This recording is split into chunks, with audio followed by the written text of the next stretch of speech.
Ngayong araw guys, samahan nyo nga pala kaming magluto nitong isang napakadelikadong isda dito sa lugar namin na kung tawagin ay butete.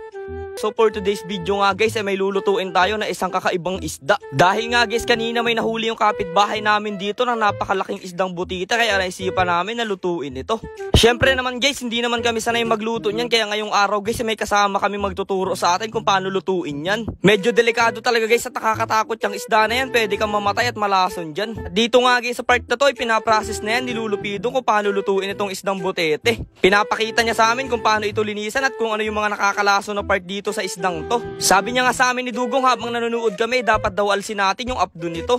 Isa daw to kasi sa mga nakakalasong part nitong isdang butete at lalong-lalo na daw itong karugtong ng palikpik na to sa ilalim. Ito daw karugtong na laman na to guys ang inaalis. Ito daw guys ay nakakalason. Sa ibang bansa guys, lalong-lalo na sa Japan ay talagang may course pa kung paano maglinis ng ganitong isda na butete o puffer fish. Kailangan guys meron ka talagang lisensya bago ka magkatay o maglinis ng ganitong isda. At dito nga guys sa part na to ay naalis na nilulupidong dito yung tinatawag na lason. Matagal ko na rin nga pala guys nakikitang naglilinis at kumakain si lulupidong nitong mga isdang butete simula pa lang nung bata kami ni Dugong, lagi namin siyang pinapanood. Sabi nga nung iba at sa balita ay nakakalason daw at nakakamatay ito, pero guys depende naman yata yun sa paglilinis kung marunong ka talagang maglinis nitong isdang to. Kasi guys sa sobrang tagal na rin nilulupidong na kumakain itong mga butete at naglilinis ito hanggang ngayon naman guys ay wala pang nangyayari sa kanyang masama at okay na okay pa rin siya. Kailangan lang talaga guys na pulidong pilido yung pagkakalinis nyo dito at dapat talaga marunong yung maglilinis kasi delikado talaga to. Pero grabe guys kung makikita nyo dito sa part na to ay talaga namang parang karning manok talaga yung laman niya guys, talagang puting-puti at sobrang taba talaga. Sobrang laman rin nga pala guys nitong isdang to kaya marami talaga kayong makukuhang karne niya.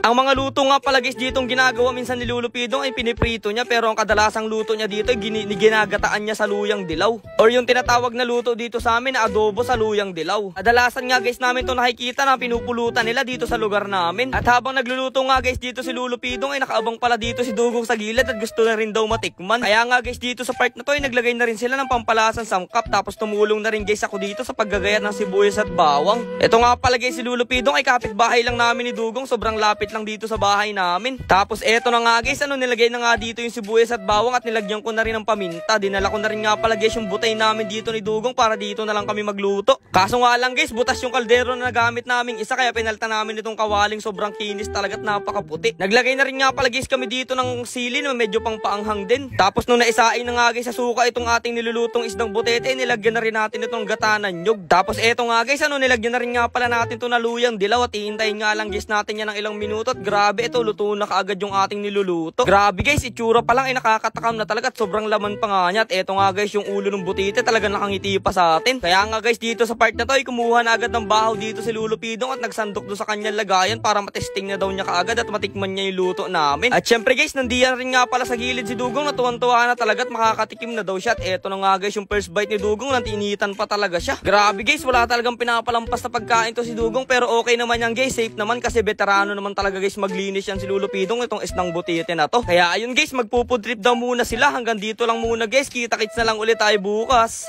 Salamat sa panonood guys ha.